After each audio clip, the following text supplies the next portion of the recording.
Now I'd like to bring on our next guest, Ai-Jen Poo.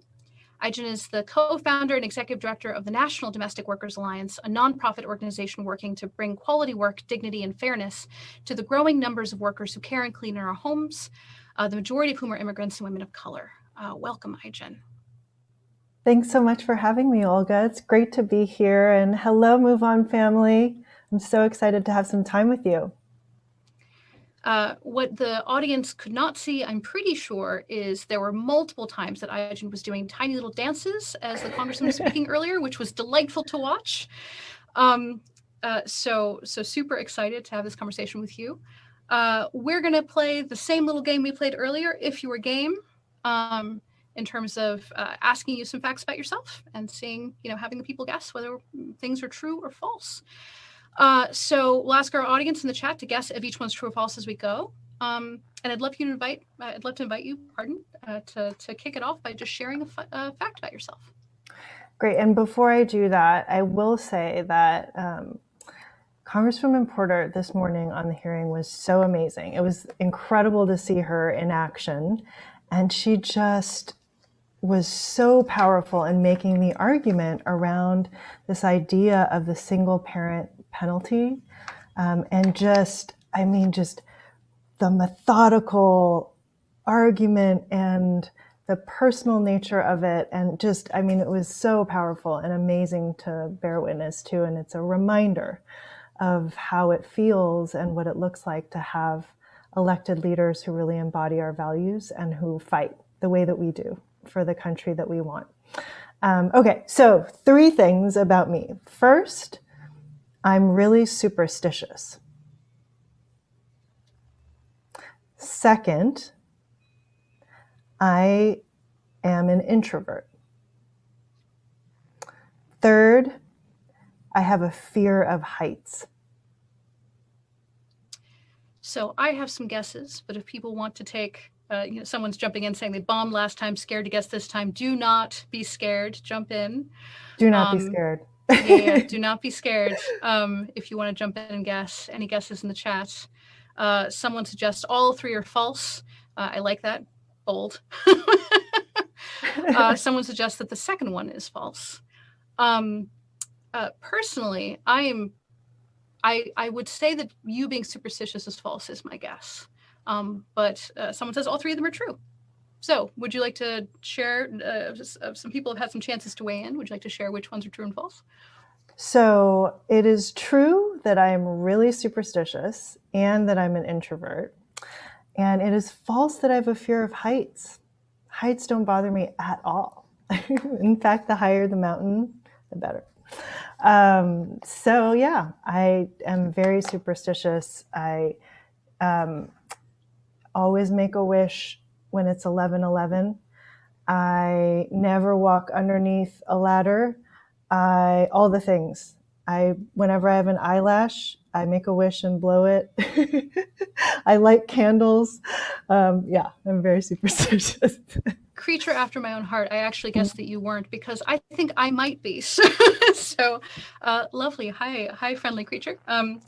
Completely relate. And thank you so much for sharing about the hearing this morning. Congresswoman is a powerhouse, and thank you for highlighting what it means to have people who actually represent our values. That's right.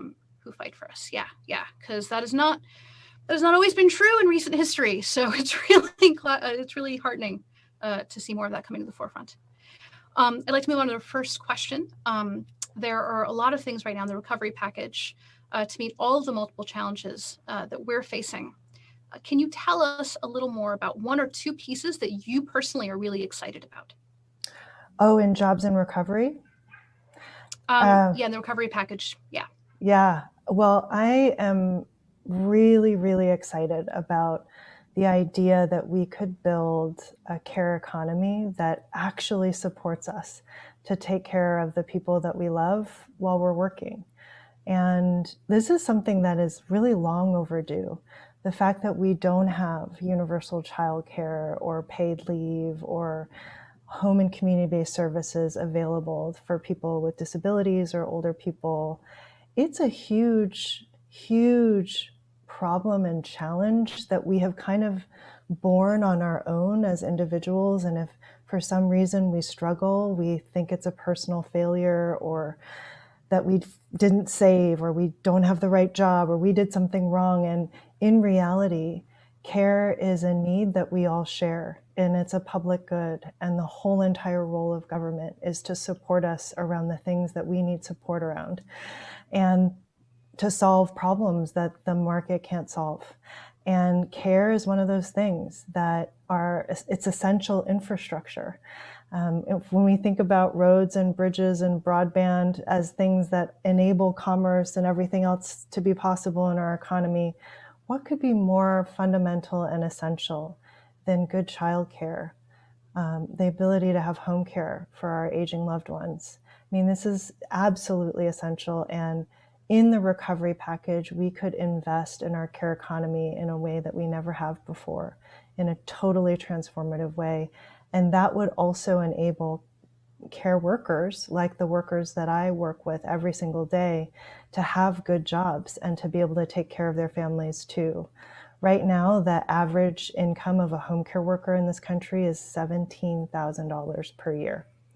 So the people that we're counting on to take care of us can't take care of their own loved ones on the incomes that they earn. The federal government could change that literally overnight in the recovery package and make these jobs good jobs. And that would not only benefit those workers and their families, but all of us, because we would have the support we need to get back to work. So I'm super excited about the care economy and what's possible there, and that it is an equity strategy because it will disproportionately benefit women and women of color who really hold that work for us in this economy. And so, I don't know, it feels like such a game changer to me. Yeah, as someone who's lived in various countries and seeing how that line is different, and things that, I think in America we don't think are things that we're allowed to have, that should be owed to us by our government. Like, it's so striking. I saw a meme yesterday that said, the jobs that require the least empathy are paid the most, and require the most empathy are paid the least. The people who actually listen and take care of us being sort of valued the least in society. Definitely feels like something needs to change. Doesn't make any sense. It's upside down. Yeah. And speaking of care, coronavirus, still clearly a serious public health threat. How can people make their voices heard during these next 2 weeks when we aren't, doing things we do in the past, like indoor town halls or office visits? What would you say to people watching? Well, there's lots of ways to do events that are safe. So there are going to be social distance events happening, many of them outside, and there will be safety precautions. And we all can take responsibility for our safety too, and make sure that we're socially distanced and wearing masks and staying safe. There are also ways of participating online. There's so many ways in which you can reach out to your members of Congress, organize a meeting for your squad and your neighborhood to meet with your congressional delegation, even their staffers. It's so important. Any way and every way we can have our voices heard in this period is going to be essential, because this opportunity to impact the jobs and recovery strategy going forward is going to have generational implications. This is a policy. It's kind of like the New Deal moment, where we have the opportunity to reset our economic policies coming out of this crisis in a way that address so many of the pre-existing conditions we had coming in that made us so vulnerable, that created so much harm. So now is the time to really be creative. And people are going to be doing really creative things like drop-offs in offices, creative actions, projections, deliveries, and all of it's fair game. Thank you for elevating that. I think particularly now when it feels like a lot of our regular avenues are closed off. I know that a bunch of folks in our MoveOn audience actually are super creative individuals, so people have more creative ways that they want to participate. Matters now more than ever. We're going to be taking a few questions from the chat in a moment, so if you have questions for Ai-Jen, please feel free to start dropping them in the chat now. for our last question from us. MoveOn members on the stream and people around the country just made a ton of calls to Congress to pass the COVID relief bill after doing a ton of work this election. What do you say to folks who may not be feeling energized, after showing up and doing all of this work and the string of extraordinarily emotionally taxing events that have happened in the near recent past? What do you say to people, who might not be feeling energized for them to keep going? It's a really good question. And I will say, if you're feeling tired and you're feeling tapped, totally makes sense. I feel you, and it's so fair.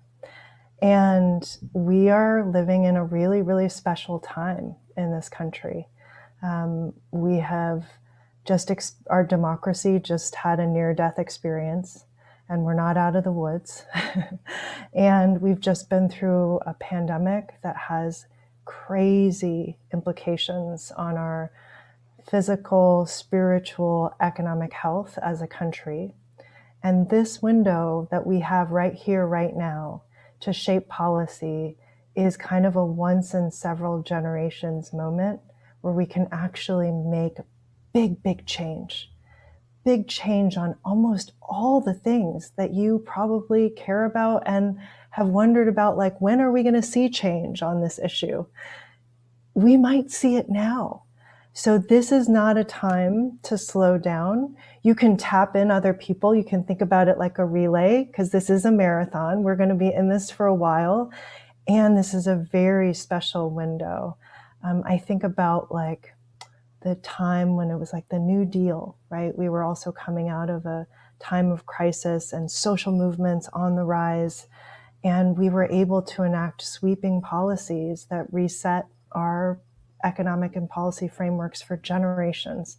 Same thing during the Civil Rights Movement, the Civil Rights Act, the Voting Rights Act, Medicare, Medicaid. I mean, these types of policies are possible in moments where you have such disruption and opening and movement energy like what we've been building for the last 4 years. We have to cash in on that for the future of our country, for future generations. Our kids and our grandkids are going to ask us, what were we doing in that time? And what was it like when the recovery package was being discussed? And you'll have stories. You'll be able to tell them what you did during recovery recess, and it'll be awesome.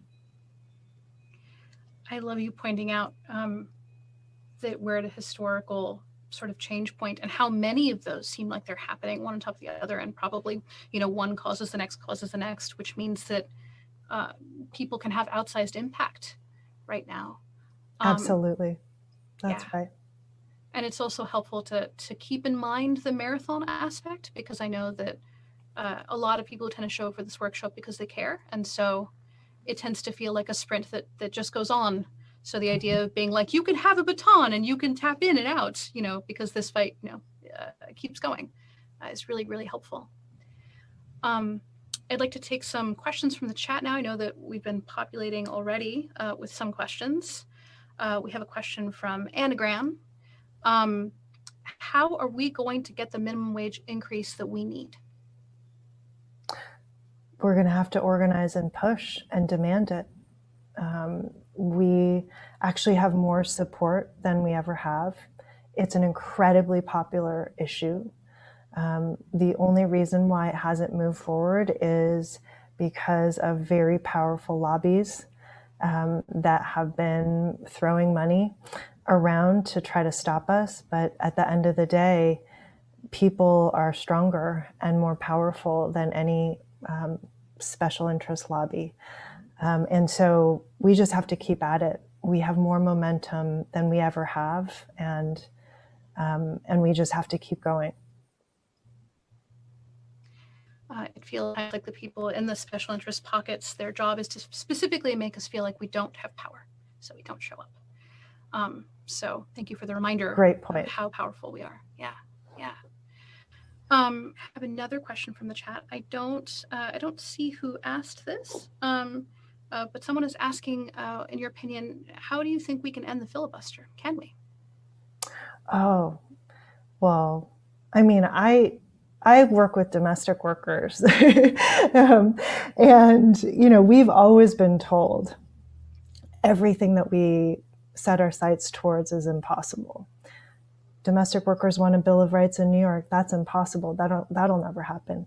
Domestic workers want to organize. Domestic workers can't be organized. That's not possible, right? So we're always told, and women of color also are often told that things are impossible. And what we've realized is that our job, our work as social movements is about making the impossible possible.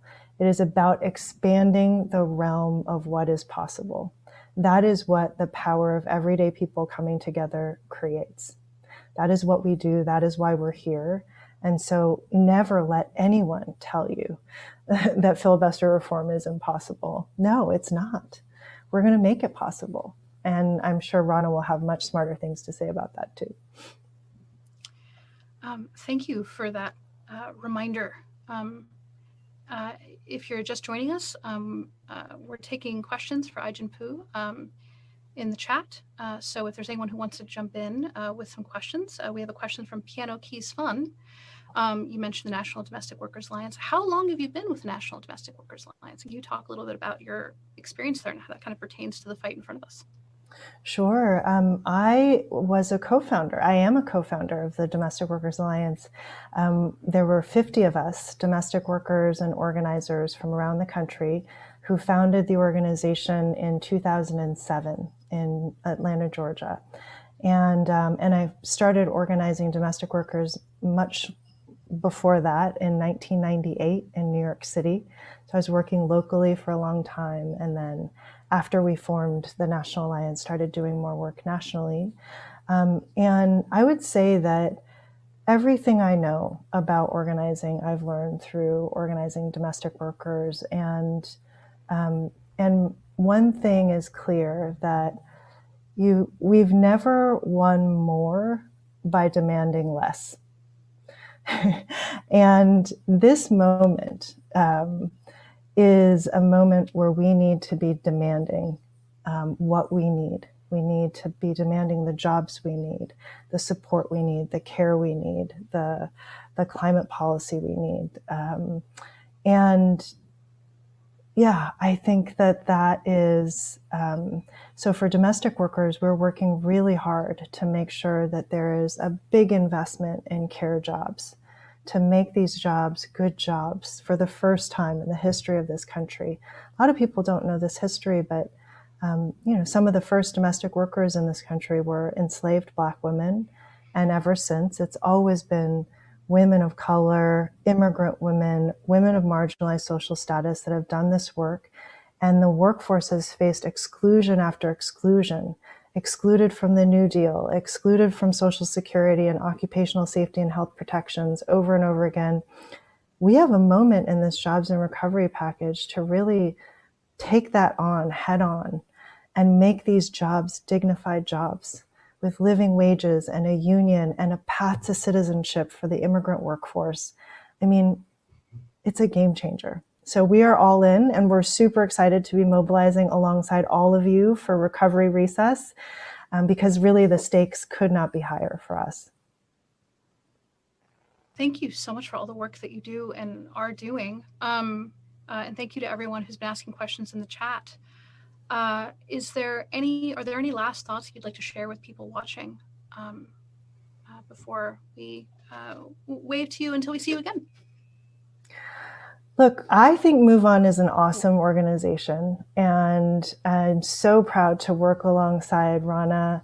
And you all should know, as members of MoveOn, that this organization has played such a powerful role in weaving together movements and organizations across the ecosystem of groups who are fighting for the country and the future that we deserve. And I'm proud to be a MoveOn supporter. Y'all should be proud. And we are going to do some serious, powerful work together during Recovery Recess and until we win all the things that we deserve. So I'll leave you with that. Thank you. Thank you so much for the inspiration, for your words, and for your work, Ai-Jen. And thank you so much for joining us today. Thanks for having me. See you during recovery recess. See you during recovery recess.